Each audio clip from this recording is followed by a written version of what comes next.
ከህብረተሰብ ጋር ተወያይተን የህፃናት ጉዳይ፣ የትውልድ ጉዳይ ባይዞ ጋፕ የተፈጠረበት አሁን እየተፈጠረ ያለበት ዩኒቨርሲቲዎች እኮ ኦና ናቸው። ዩኒቨርሲቲዎች ኦና ናቸው። ባለፈው በአንድ አጋጣሚ ገብቼ ዶርም ላይ የሚያድር ተማሪ ትናንትና እንደ አሻም ተማሪ ሞልቶ የነበረ ዩኒቨርሲቲ መማሪያ ክፍል ባዶ ነው። ቤተ መጻሕፍት በጣም የተደራጀ ቤተ መጻሕፍት ባዶ ነው። አጠቃላይ ነገሩ ምንድነው? የተማሪ ቁጥር ምን እየሆነ ነው? እየቀነሰ ነው። ይሄ ምን ያሳያል? የትምህርት ሴክተር ላይ ያለው እየተሰራ ያለው ስራ በቂ እንዳልሆነና የመጣንበት መንገድ ደግሞ የተሳሳተ መታረም አለበት እንደሆነ የሚያሳይ ነገር ነው። ከዚህ በኋላ ዩኒቨርሲቲዎች ወደ መታጠፍ እየመጡ ነው ማለት ነው። ዩኒቨርሲቲዎች ይታጠፋሉ። ተማሪ ከሌለ ማንን ያስተምራል? ስለዚህ ማስራትና ለእናንተ ባይዘው በጣም እናንተ በጣም ተረታችሁ ከተማም ስለምትኖሩ ማለት ነው። ተረታችሁ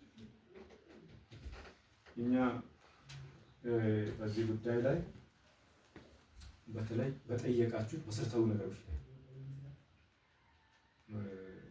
ጊዜ መስጠት ያስፈልጋል። ጊዜ መስጠት ያስፈልጋል። ቶሎ ብለን ሲንጎ አካባቢ ላይ የምንሰራው የምናደርገው እንቅስቃሴ ላይ ሌሎች አካባቢዎች ትምህርት ይሆናል። መዋዕለ ትምህርት ቤት አይደለም፣ ጭንጎ ብቻ አይደለም፣ ጀማላን ያቀፋል፣ ባንደልቹን ያቀፋል፣ አጎራባች አይደለም፣ የእኛን ዞን ስልጤ ዞንን ጭምር ከስልጤ ዞን ትምህርት ባይዘው የተማሪን በድንበር በአስተዳደር ወሰን መገደብ አይቻልም። የሚማሩበትን ትምህርት ቤት መገንባት መስራት እንፈልጋለን ማለት ትልቅ እናንተ ቪዥነሪ ሰዎች ናቸው። ቪዥነሪ ሰዎች ናቸው። የትኛውንም ነገር እንደ ፖለቲካ ምናልባት ከባጀቶቹ አካባቢ ከሃይማኖት ጋር ከሌሎች ነገሮች ጋር ተያይዞ የሚነሱ ነገሮች ካሉ ከደማላም በኩል የሚነሳ ነገር ካለ የመሬት ጥያቄ ነው የሚያስብል ምናልባት እዛ አካባቢ የተወረወረ ጠጠር ካለ ለቅመን የማረብ ስራ መስራት ጊዜ ውስጥም ከህዝቡ ጋር የሚወያያል።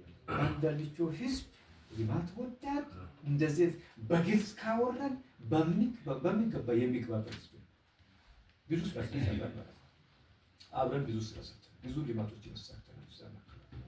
ምርጥ ህዝብ ነው ባይ ለእናንተም ምናልባት ስለዛ አካባቢ መጥፎ ሲል ያሳዝ ምናልባት መረጃዎችን የሰጡ ሰዎች ካሉ ሲተት የኛ ጉድለት የመሪዎች ጉድለት ካለ ጋብቶ ተቀራርቦ ችግሮችን ያለመፍታት ይሄ ነው ብሎ በግልጽነት ከህዝቡ ጋር ግልጽ ሆኖ ያለመውራት ችግር ካልሆነ በስተቀር ህዝብ አካባቢ ላይ የትም አካባቢ ላይ ባይዘው ህዝብ እኮ መስዋዕት ነጭ ወረቀት ነው።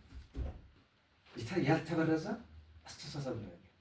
ትልቁ ችግር ግን ፖለቲከኛ አካባቢ ይሆናል።